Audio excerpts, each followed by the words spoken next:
À mon avis, toi, tu dois avoir soif. Tu dois avoir soif. Tov, Beshem Hashem, Naaseh v'Natzliach, Shabbat Shalom, Chodesh Tov Sameach, Rak Besmachot, Yeshuot v'Nechamot, Lekol Am Yisrael, Yatiku Jik Al-Hir, Baruch Hava Tzlacha, Amen Ken Yeh Ratzon. En ce vendredi, Rosh Chodesh du mois de Kislev, imagine qu'il aura appelé qui se couche. Et c'est le 5 du mois, on est vendredi 5. Je ne savais pas que c'était une blague de dire vendredi 5. Donc vendredi 5 du mois de novembre, les Chaim Tovim Shalom. Le temps passe vite. Vous allez voir bientôt Hanouka, Purim, Pessah, Shavuot. Après et après Sukkot. Oui, Shavuot après. Oui, c'est ça le problème. Si vous attendez Tisha B'Av, c'est que vous n'attendez pas la Géoula. Vous êtes virés tous les deux. T'avais tout Bishvat, au milieu. Aujourd'hui, on étudiera la paracha de la semaine, je suis racheté par Gabriel Aben Danan, si je prononce bien, pour la Refoua Shlema de Shlomo Ben Chana Aben Danan.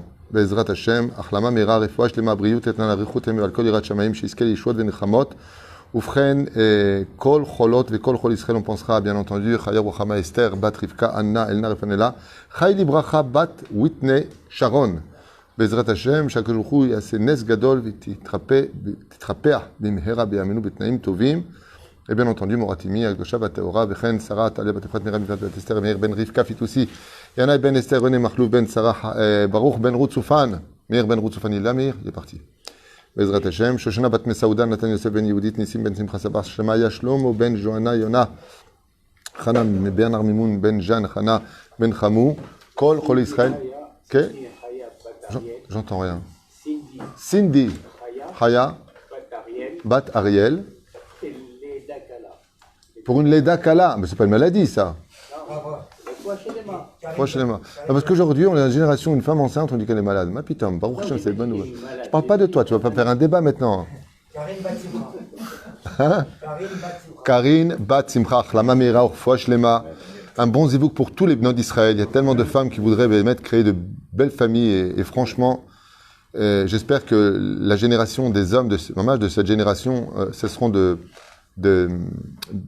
j'espère qu'ils vont grandir un peu plus et de comprendre que de créer une famille c'est quelque chose de sérieux, que de se promener de femme en femme comme Tarzan se promenait de liane en liane, Bezrat Hashem, et d'être shomer negia. Très important d'être shomer negia. Il y a beaucoup de femmes qui me racontent qu'ils ne comprennent pas que des gens dits religieux viennent à un shilouk et directement, deuxième rencontre, demandent d'aller voir la marchandise.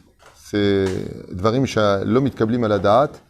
La chair est faible, mais Zelo y a fait. Un shilouk, c'est quelque chose de kadosh meod, et le mariage est quelque chose d'essentiel, même si des fois on a, c'est vrai, des chutes, des fois on tombe. Ça dépend de la période dans laquelle on est, des gens qui sont très mal, des gens qui ont des besoins d'amour et des gens qui sont ceci et cela, mais les femmes ne sont pas des Kleenex. Voilà, c'était juste une parenthèse importante que je me devais de rappeler alors que j'en ai fait déjà plusieurs shiurim. On parle souvent des femmes qui provoquent, des femmes qui font pas attention à leur tzniout, mais aussi beaucoup d'hommes qui malheureusement ne font pas de leur personnalité un exemple. Et donc je voulais juste faire cette parenthèse. Les Lou Nishmat Kol Mete Israël, et comme il est tard, on commence tout de suite, on va entendre Georges Ben Simcha Alice. Ben Ezrat Hashem Barach. Donc on est dans la paracha de Toldot. On va prendre une idée ensemble avec l'aide d'Hachem pour développer une question énorme et qui va énormément nous aider à nous sur terre, parce que vous savez que la Torah c'est pas un livre d'histoire, on le répète souvent, c'est un enseignement, parce que la Torah est éternelle, pour quand tout va bien, quand tout va pas bien, pour le monde futur. Qu'est-ce qu'on fait dans le monde futur? On continue à étudier la Torah. Comme c'est marqué dans la Gemara, quand Rabbi Yoshua ben Levi il a survolé là-haut, il a vu Rabbi Shimon Bar Yochai qui étudiait sur 13 marches, Farsekim, comme ça c'est marqué, et il étudiait la Torah. On continue à étudier la Torah dans le monde d'en haut, car la Torah étant éternelle, peu importe dans quel monde tu te trouves.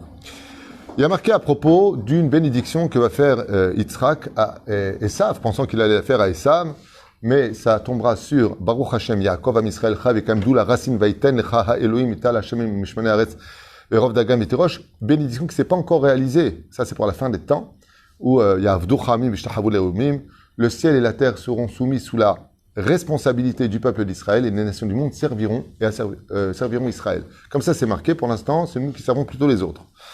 Vayehi. Alors comme ça on nous dit Vayehi, et il fut. Ouah, j'aime pas ce mot-là. Kizaken Yitzhak, quand Yitzhak prit de l'âge, quand il arriva dans sa vieillesse, Vatir'ena enav merot, et ses yeux ont cessé de voir. Il était donc en train de cécité. Vaikra et Esav. Donc il appela et Esav, non pas elle Esav vers Esav, mais et Esav avec Esav. Beno Agadol, son grand-fils, Vayomer Elav, béni, et lui dit, mon fils. Vayomer Elav Ineni. Et là, de façon surprenante, on voit que la réponse de Esav, c'est la réponse du respect des parents. Quand est-ce qu'on respecte les parents Mideoraïta? Écoutez bien, la réponse elle est très importante, comme ça une parenthèse dans l'honneur de nos parents à qui on doit tout. C'est que quand ils t'appellent, tu viens tout de suite. Mideoraïta, qu'est-ce qu'on appelle le respect des parents? Dans le texte de la Torah. Vayomer El Esav, Vayomer Ineni, j'arrive. Qu'est-ce qu'on appelle ne pas respecter ses parents? C'est quand on t'appelle et que tu viens 10 ans plus tard. J'arrive, à la tunisienne. J'arrive. Hey, t'as le temps de mourir. Péroucha, bien entendu, si la personne ne peut pas, vous n'êtes pas idiot. Papa, laisse-moi 1 heure.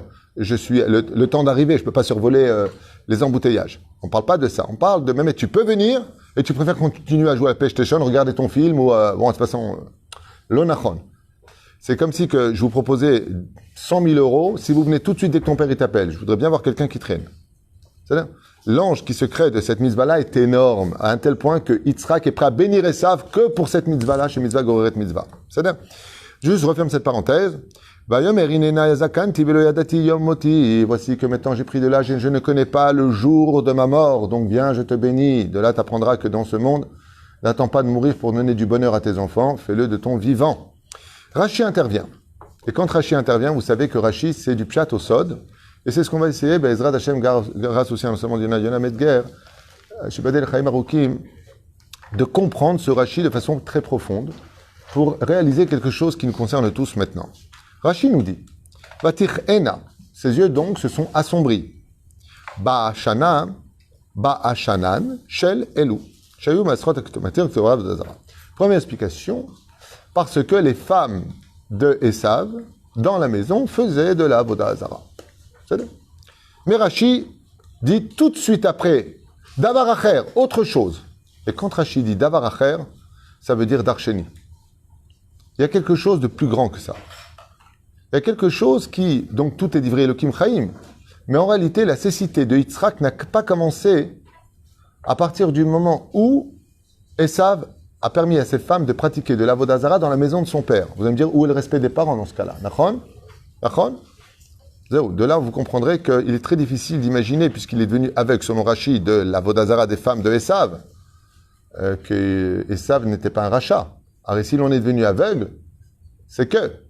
Mais en réalité, ce que pensait Yitzhak, c'est que vous savez que plus une personne a de Yetzer Hara, et plus s'il fait tchouva, il sera le plus grand de tous. Là où se tiennent les Baalei Teshuvah, les tzadikim grands ne peuvent pas tenir. Donc il savait qu'il était rachat, mais il voyait en lui le potentiel d'une grande Teshuvah. Qui voyait en lui, Chazal, ils disent, les nitzotzot de Rabbi Akiva, de Rabbi Meir Balanes. C'est ce qu'il voyait chez lui. C'est pour ça que cette tête qui était sur ses épaules va rouler dans Marat HaMarpela. Chazal disent que les nitzotzot, les âmes de ces grands Tanaïm, étaient coincées dans les mouchines. Il y en a qui disent dans les yeux de Esav, il y en a qui disent c'est pas la tête qui a roulé là-bas, c'est ses yeux qui ont roulé là-bas.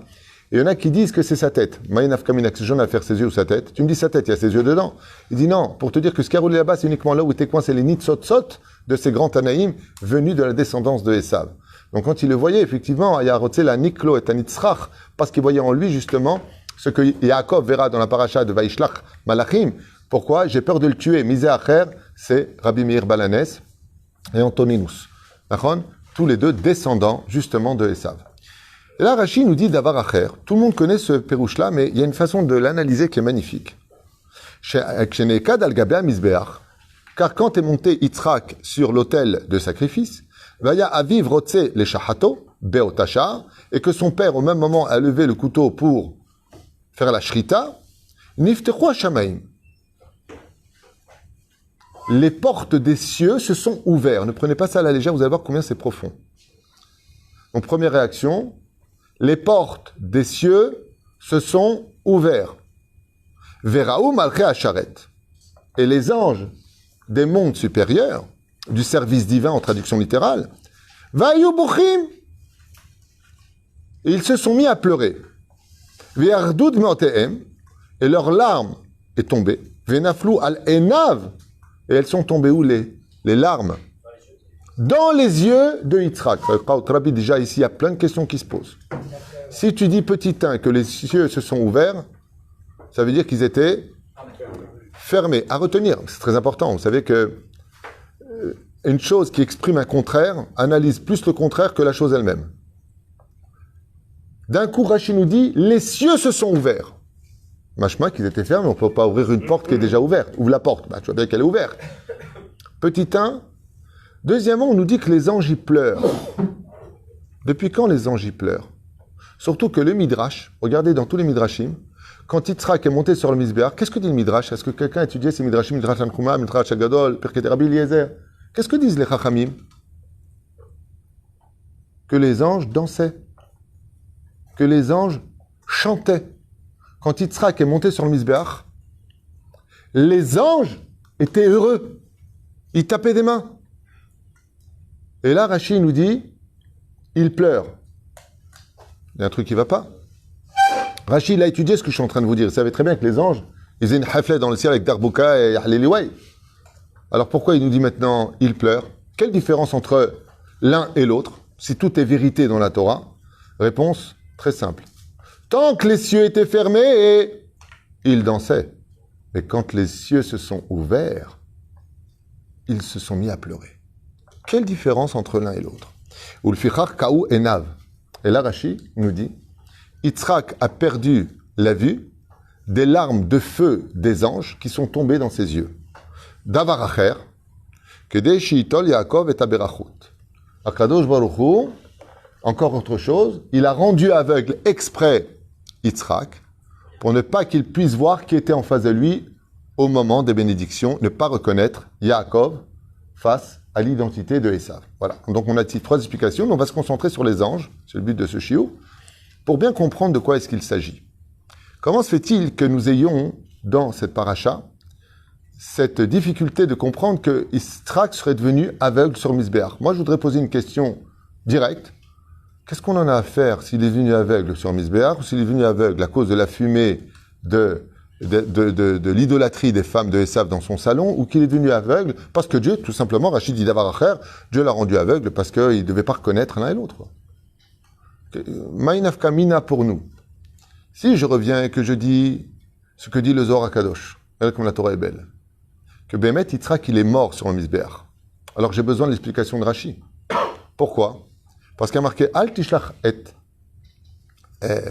yadecha el hana'ar. Ne jette pas ta main pour tuer l'enfant. On parle d'un enfant qui avait 37 ans quand même. Ouais. Mais la Gemara nous dit qu'un aveugle est considéré comme mort. Donc ça va très bien avec le texte. Mashma mikan, que si tu dis qu'il est mort, Aiver, Chashuv Kemet. Bémet, il est considéré comme étant mort. Donc, Yitzhak Avin ou Bémet, qui viachol, Bemerchaot, il serait mort sur le Mizbeach, puisque quand il s'est relevé, il est devenu aveugle. D'accord? Cette explication-là est un petit peu trouilla, parce que le Zohar il dit que Mamash, son âme est sortie du corps, le Ben Ishra explique qu'elle est partie chez Rivka, qu'elle est partie dans le fameux bélier, qu'il est monté étudier pendant 3 ans au Gan Eden, se faire soigner chez l'ange Raphaël, donc, Dvarim po mustarim.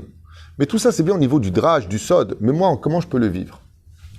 On raconte comme ça qu'une fois, le Gaon de Vilna Zecher Tzadik Vekadosh Ibracha Sruto Yegen Okam Israël, vous savez qu'il étudiait tout le temps seul dans sa chambre. Et quand le prophète Eliyahu Zachor Letov venait pour lui donner des réponses, il lui disait les Foum Tzahara Agra. Ne viens pas me donner des réponses. Je ne veux pas la Torah servie sur un plateau. C'est vrai qu'il y a beaucoup de rabbanim qui s'opposent au Schutenstein, qui disent que c'est très bien pour les Baal et Batim, mais à la Yeshiva, non. Pourquoi? Parce qu'il faut que tu te casses la tête. La Torah, c'est pas la connaissance qui importe, c'est comment tu acquis la connaissance par l'effort de toi-même. Les Foum Tzahara Agra, c'est par l'effort que tu prends ton salaire, et non pas la connaissance. Sinon Google serait Ravashi et Israël aussi. Et la reine, ce n'est pas ça qui va définir le juif. Le Gaon de Vilna avait beaucoup de questions sur lesquelles il est resté sans réponse.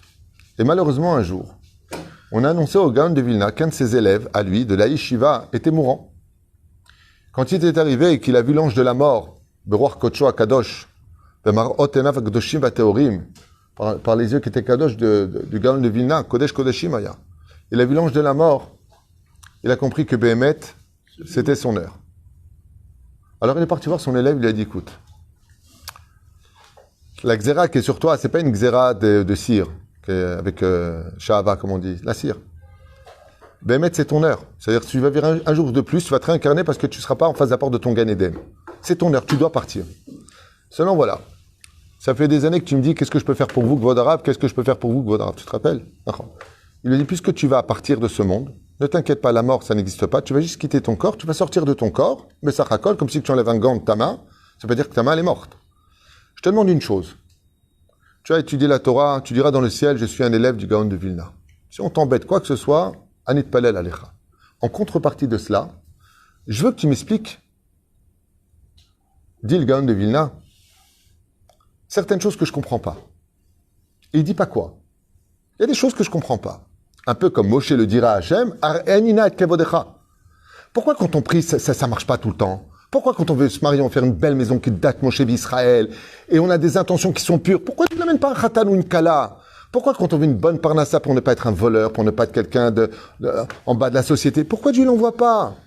Pourquoi un enfant, tant d'années qu'on l'a attendu, 9 mois des rayons, enfant on l'accouche, des difficultés, et tu le reprends au bout de quelques années. Le gars de Vilna lui dit, je te demande rien de précis, et je te demande tout de précis. Je voudrais que tu me dises, qu'est-ce que tu vois dans le ciel? Et l'élève lui dit, d'accord, mais toi tu pries pour moi. Il lui dit, d'accord, ils ont fait un deal, elle est belle. Voilà qu'une semaine plus tard, l'élève du Gaon de Vilna quitte ce monde. Le Gaon de Vilna lui fait un sped, il l'enterre, et chaque jour dans sa chambre, en train d'étudier la Torah, jour comme nuit, il attend désespérément qu'il vienne le voir. Qu'est-ce que fait le Gaon de Vilna? Il s'efforce d'aller un peu plus dormir pour qu'il vienne dans les rêves le voir. Et il attend, et une semaine, un mois et demi, 2 mois arrivent, sauf dans les rêves, il voit son élève venir, tout en blanc, une lumière sur le visage. Et Mechila, que votre Rabbi Omori lui dit, désolé, mon Rav, j'ai tardé un peu parce que c'est trop beau ce qu'il y a dans le monde d'en haut. Alma de Shikra, il lui dit, c'est un monde de mensonges en bas. Tout ce qu'on voit, c'est nul à côté de ce que Dieu a réservé dans les mondes d'en haut. Alors il lui dit, alors qu'est-ce que tu as vu? Il lui a répondu, j'ai aucune réponse à te donner. Alors, le gars de Vilna, il dit, mais on avait un deal. Moi, j'étudie tous les jours les Ilun Nishmatecha. Il dit, oui, je monte. Il lui dit, grâce à ton étude, mon âme, elle ne cesse de monter. Tamshir, s'il te plaît. Continue, il lui a dit. Ouais, continue. Alors, il lui dit, mais donne-moi alors, on avait un deal, paye. Tu t'achètes une baguette, tu la payes. Tu prends une voiture, tu la payes. Paye-moi l'étude que je fais pour toi, il lui a dit. Donne-moi une réponse. Et à ce moment-là, l'élève, il lui dit, bon, je vais te donner une seule réponse, c'est la seule que j'ai le droit de te donner. Tout est parfait, tout est justice. Au revoir. Le gars de Vilna, il est resté comme ça, bloqué, et il s'est mis à pleurer. Il a dit, Asur le'arer harim idotav shel HaKadosh Baruch Hu. Qu'est-ce que ça veut dire la réponse du gars de Vilna quand il lui a dit, qu'est-ce que tu veux que je te donne comme réponse? Tu veux savoir ce qui se passe en haut? Oui. Tout est émet, tout est superbe, et tout est justice. Le gars de Vilna, il s'est arrêté net, il a dit, waouh. Il a pris la mitzvah sur lui de ne plus jamais juger aucune situation et de continuer à prendre le sourire, de garder le sourire. Le côté de la Hassidoute s'est installé à un très grand degré chez Morino Arav, Rabbi Elion Mivilna. Cet enseignement de son élève qui meurt et qui arrive dans le monde d'en haut, 2 mois plus tard descend et lui dit « Tu veux des réponses de comment que c'est là-haut ?» C'est très simple. C'est génial, c'est parfait, c'est rempli de joie, de lumière, d'amour, de justice. Il n'y a pas un seul défaut. Alors la question qui se pose, c'est alors pourquoi le Gaon de Vilna lui a dit, on fait un deal. T'inquiète pas, je prie pour toi, tu montes en haut et toi tu me dis qu'est-ce qui se passe en haut. C'est exactement ce que nous enseigne Rashi dans un mot. Toute cette histoire, c'est Rashi. Je reprends Rashi à Kadosh qui dit, Davar acher, Shenekad al gabea misbeach vaya aviv rotze le shachato beota sha'a niftechu hashamaim. Les portes des cieux se sont ouvertes. Qu'est-ce qu'on a dit tout à l'heure? Les anges, avant que les cieux se soient ouverts, qu'est-ce qu'ils faisaient pour Yitzhak? Ils dansaient, ils étaient heureux, ils étaient superbes. Et au moment où les cieux se sont ouverts, qu'est-ce qu'ont fait les anges? Ils ont vu le monde d'en bas. Et là, ils se sont mis à pleurer. Là, ils se sont mis à pleurer. C'est pour ça qu'il n'y a pas de controverse, il n'y a pas de contradiction exactement entre les Midrashim qui disent qu'ils dansaient et l'Arashi qui dit qu'ils pleuraient. Tant que les anges d'en haut restaient dans le monde d'en haut, dans l'imperfection de celui qui manie les ficelles dans le monde d'en haut, mais tu vas tuer Yitzhak. Tu vas tuer Yitzhak. Qu'est-ce qu'ils ont dit? Ils ont dit, mais c'est magnifique. Waouh, quel avenir ça va réserver. Grâce au fait que, Baruch Hashem, il monte sur le Mizbeach, les Juifs seront tous pardonnés par le son du chauffard, à Rosh Hashanah. Les anges, qu'est-ce qu'ils voient dans le haut? Il ne voit pas l'opération en train de charcuter la personne quand tu rentres à Shemishmor Virachem, la mec qui est en train de souffrir, la femme qui veut se marier, elle prend de l'âge, celle qui va avoir des enfants, elle n'a pas d'enfants. Dans le monde d'en haut, ça me rappelle l'histoire que j'avais étudiée il y a très très longtemps dans un livre sur le roi Salomon, qui était très sage. Et il lui a dit, un homme vient le voir comme ça, il lui a dit, est-ce qu'il paraît que tu es l'homme le plus sage de tous les hommes? Et il lui a dit, c'est ce qu'on dit.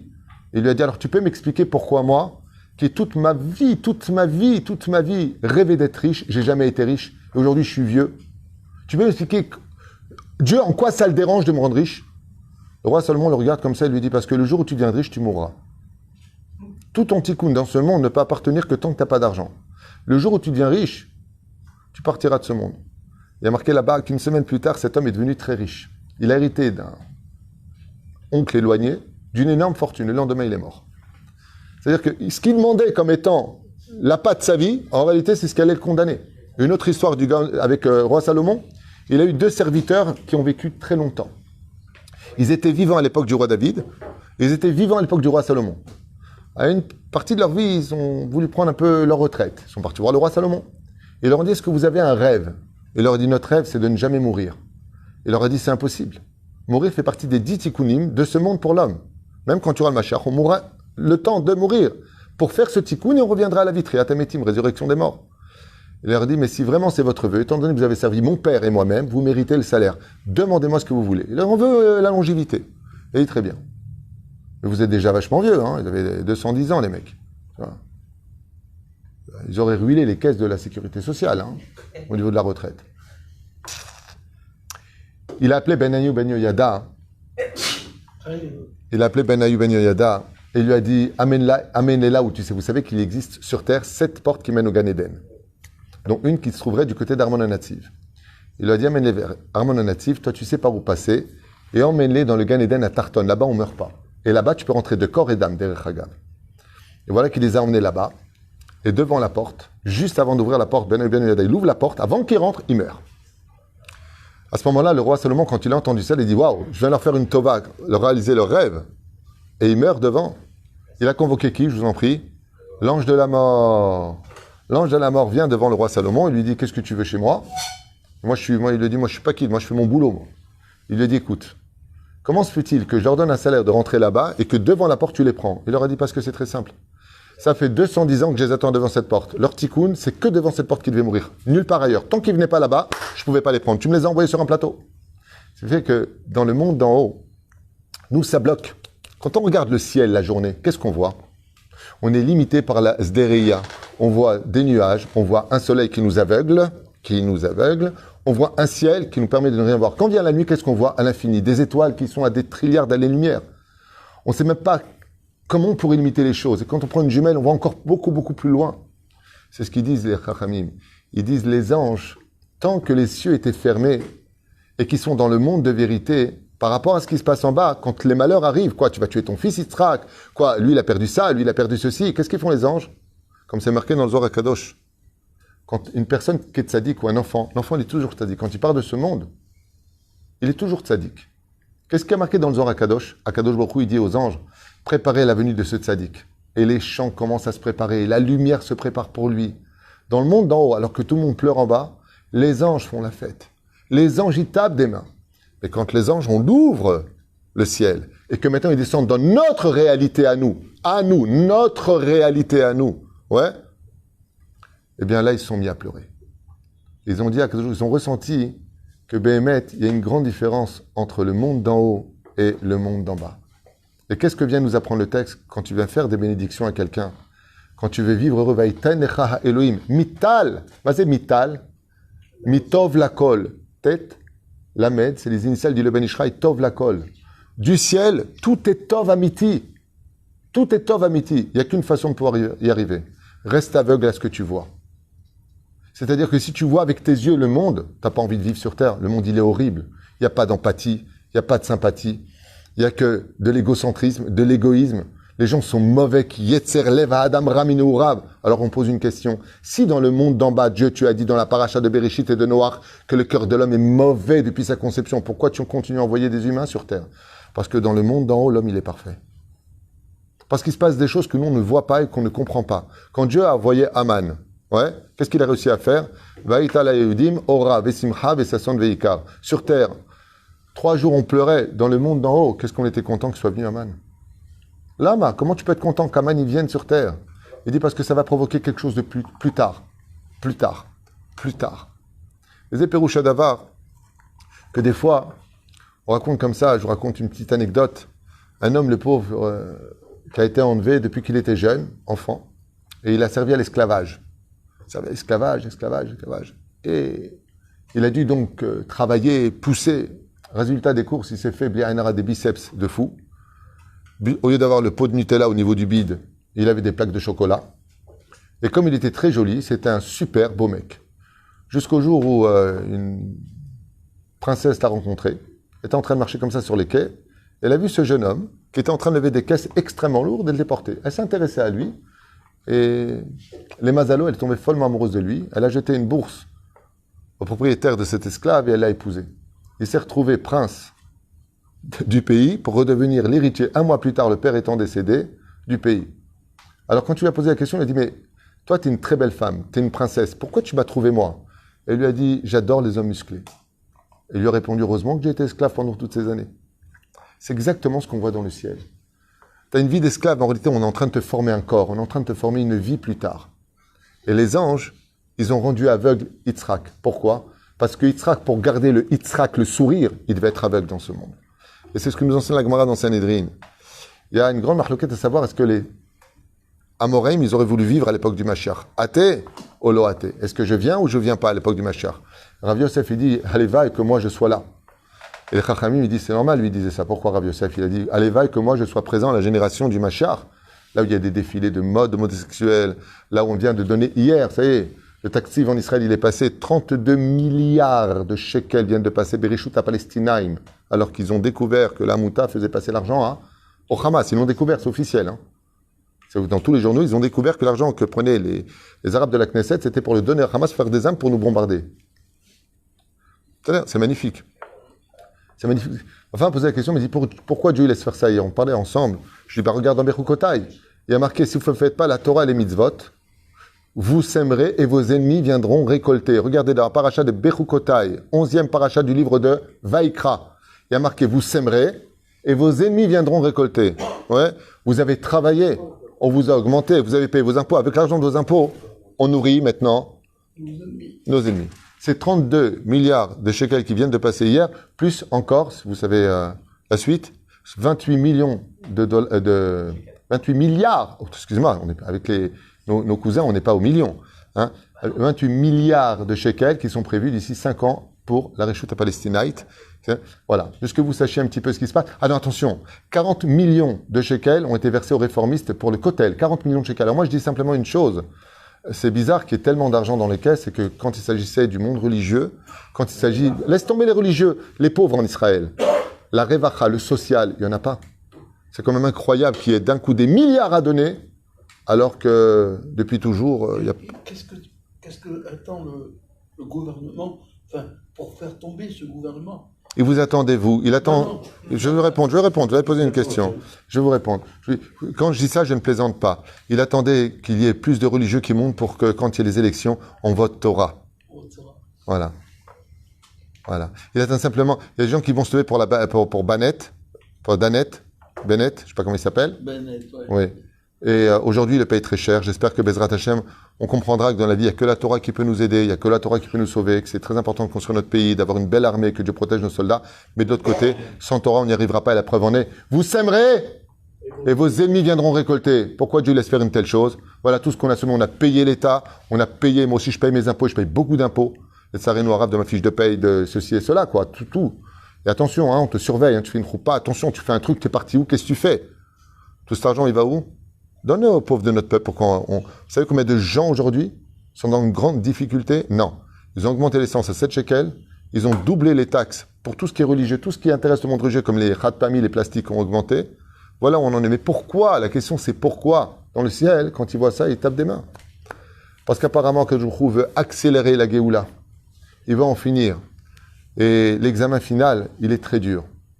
c'est de continuer à exister tout en restant aveugle à cette injustice incroyable, ce racisme, cet antisémitisme que nous vivons au jour le jour. Aujourd'hui, dans notre propre pays, en tant que religion, on te regarde et met avec de la haine. Bon, faut voir, l'ascenseur, il s'ouvre. Oh, t'allais, ata. Hier, Jonathan Lalou me racontait ce qui s'est passé à Osherad. Comment il s'est fait doubler parce qu'il y avait une kippa noire. Le mec qui regarde comme ça. Hein? À Osherad, ouais. On racontait hier comment la haine, elle est en train de monter. Pour pouvoir résister à cela, qu'est-ce qu'il faut faire? Eh bien, il faut tout simplement rester aveugle. Et la Gemara, elle nous dit quoi? Quelque chose d'incroyable. Je vais te poser une question, Eric. Parce que là, tu ressembles au Gaon de Vilna avant qu'il ait eu sa réponse. Quand tu rentres dans une maison, quand est-ce que tu allumes la lumière? À quel moment tu allumes la lumière? C'était la question pour Eric. Quand est-ce que tu allumes la lumière? Alors, j'aurais dû poser la question à Youssef. Quand je rentre. Non. À quel moment tu allumes la lumière quand tu rentres chez toi à la maison? Quand il fait nuit. Je sais pas, n'importe quel handicapé mental te le dira. Quand il fait nuit. Quand je rentre à la maison. Bah oui. T'es viré. T'as mal répondu. T'es viré. C'est évident, si tu me demandes d'allumer la lumière, c'est qu'il fait nuit. Regarde, ils sont tous contre toi. Ah oui. Mais regarde, si tu me demandes d'allumer la lumière, c'est qu'il fait nuit. C'est logique. Si j'allume pas la lumière, on rentre chez moi. Attends, il essaie de se rattraper, le pauvre. On accepte. Bon, quand il fait nuit, Eric, il a compris qu'on allume la lumière. Le Mashiach, qu'est-ce qu'il apporte? La lumière. Oro shel melech hamashiach. La lumière. Quand est-ce qu'on allume la lumière? Quand il fait nuit. On rentre dans l'obscurité. Je vous donne un exemple. Sincèrement, vous êtes clean et franc. Vous avez épousé la meilleure des femmes, comme la mienne. Vous avez les meilleurs enfants, les blonds de Gad Elmaleh, ceux qui sont jamais malades, ils font toujours leurs devoirs, ils sont premiers de la classe. Okay. Vous avez une santé de fer, vous entraînez avec Yoram et Rabbi Asher Ayakar, d'accord? Vous avez les meilleurs amis du monde. Vous avez le mérite dans la Keila d'être Oel Moshe chez Rav Twitou, d'accord? Vous avez la Mercedes décapotable dehors, ok? Vous n'avez jamais de problème et vous avez juste une paye de 100 000 euros. Non, 100 000 euros, il est malade, il faut prier pour lui. 3,58 ce matin. C'est pas une blague. Vous gagnez 100 000 shekels par mois. Et vous étudiez la Torah. Est-ce que vous avez besoin de Mashiach? Non. Ça va pas du tout dans votre vie financièrement. Les enfants qui n'arrivent pas à trouver des ibougim, et même s'ils trouvent demain, comment on va les marier, tout est rasra. Je me marie, papa. Mazel tov, ouais, je suis tellement content. Comment on va faire la punaise c'est-à-dire que chaque bonne nouvelle, elle est empreinte d'une rasra. Je me marie. Maintenant, t'es sûr? Mais papa, qu'est-ce qui t'arrive? Je vais enfin trouver quelqu'un. Ah ouais? Et tu as un petit mariage en famille, hein? Tellement difficile, tellement compliqué. Et vous avez remarqué que quand on met un enfant au monde, quand vous entendez la femme hurler au maximum de sa douleur, les ongles qui poussent comme ça, elle hurle. T'entends les autres qui disent allez-y, Mazel Tov, la tête, Mazel, la tête, elle est là. C'est Bidjouk Mashirat Salavin Agal Mubinla, c'est ce qu'il dit Rashi en 2 mots. Les cieux se sont ouverts, les anges se sont mis à pleurer. Mais quand les cieux restent fermés, alors on peut bénir. Bezrat Hashem, celui qui maintenant on comprendra pourquoi Yitzhak a voulu bénir Esav, parce qu'il était aveugle. Et quand tu es aveugle, tu vois pas le mal. Quand tu es aveugle, tu vis une objectivité, comme les anges, où tout le monde est bon à tes yeux. Pourquoi est-ce que Esav ne faisait pas de différence entre Yaakov? Pourquoi est-ce que Yitzhak ne faisait pas de différence entre Yaakov et Esav? Réponse de Rashi. Il était aveugle depuis là-bas, ou peut-être depuis ça, ou peut-être depuis ici. Quand tu ne veux pas voir les défauts de l'autre, tu ne peux voir que les qualités de l'autre. Et de là, on comprend pourquoi Rashi nous dit il voulait bénir Esav, parce qu'il était aveugle. Et on dit à une personne, tu es complètement aveugle, tu ne vois pas la réalité. À la fin des temps, il faudra éviter de voir la réalité. Comme a dit hier Jonathan, il m'a dit c'est très très dur, aujourd'hui, c'est très dur de voir que ton propre peuple est celui qui t'empêche de vivre ton judaïsme sur ta terre. Aujourd'hui, il y a une guerre qui a explosé, qui est flagrante. On ne veut pas de la Torah en Israël. Ça veut dire quoi? On ne veut pas. Il y a une partie du peuple qui lutte contre, menée par des médias, parce que le peuple veut la Torah au fond de lui. Mais les médias ont fait un travail satanique depuis des années. Aujourd'hui, ça a pénétré comme un venin dans le sang de certains de nos frères. Et bien entendu, comme je l'ai dit hier, j'ai le problème de notre génération, c'est pas Ve'avta l'erecha kamocha. Le problème, c'est qui est juif aujourd'hui dans la rue. c'est pas gagné, que le mec que tu dois aimer en face, soi-disant, qui est de ton peuple, c'est pas sûr qu'il est de ton peuple. Et je peux vous l'affirmer, moi qui suis à la mairie, je pose beaucoup de questions, je découvre que pas tout le monde est juif du tout. Du tout. Ni de mère, ni de père, d'ailleurs. C'est la mère qui compte. Non, non. Non, non, j'ai dit... non, j'avais un arrière-arrière-grand-père qui était juif. Azatalo, Yehudi, Matarotsemiitanu.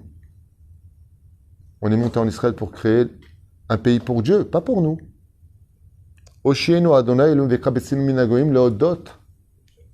C'est pour ton nom qu'on est monté ici. C'est pour Jérusalem, reconstruire Jérusalem. Mais pas pour faire des midrechov, pour les défilés de je ne sais pas quelle encore débauche. Zamatara shelanu. Et la reine, pour tenir cette dernière épreuve, mieux vaut rester aveugle face à la réalité, sinon on va faire comme les anges, on va pleurer jusqu'à en avoir mal aux yeux. Par contre, si on voit ce qui se passe maintenant, En yushklal baolam, En yushklal baolam, Akadosh Baruch Hu, il est en train de donner à chaque personne son dû. Prends ton salaire maintenant, parce que le salaire que je donnerai à mes enfants qui resteront dans mon camp, lui, il est pour l'éternité. Et c'est ce qu'il dit. Vaiten lecha ha Elohim. La justice viendra. Vaiten lecha ha Elohim mital hashamaim. La première chose qui te dit dans la bracha, vois que le bien dans tous les événements que tu vis. Mital, mitov, la kol, hashamaim. Sois comme les anges dont les portes des cieux sont fermées. Ou mishmane haaretz, verov dagan vetirosh. Et seulement après, tu verras la bracha sur le monde de la terre et dans tes vignes. Car, Mevim, rabotenu, alem shalom, sur ce merveilleux passage qui nous concerne tous. En fin de compte, qu'est-ce qu'on peut conclure? Gamzol et tova behemet. Que tout ce qui se passe, c'est rak le tova. Ach verak le tova. Et c'est ce que veut nous dire ici. Les cieux se sont ouverts, les anges se sont mis à pleurer. Quand les cieux restent fermés, ne regarde pas, ne tiens pas compte. Akol le tova. Si une personne est venue et qu'elle est tombée sur une femme mauvaise, ou une femme est venue, elle est tombée sur un homme mauvais qui le fait souffrir ou qui la fait souffrir, et que ça finit par un divorce, c'était un tikkun. C'est pour ça que tu es venu au monde, ne regrette rien. Maintenant, qu'est-ce qu'on t'apprend? Reste aveugle au passé et ouvre tes yeux vers l'avenir. Shabbat shalom, bechodesh tov.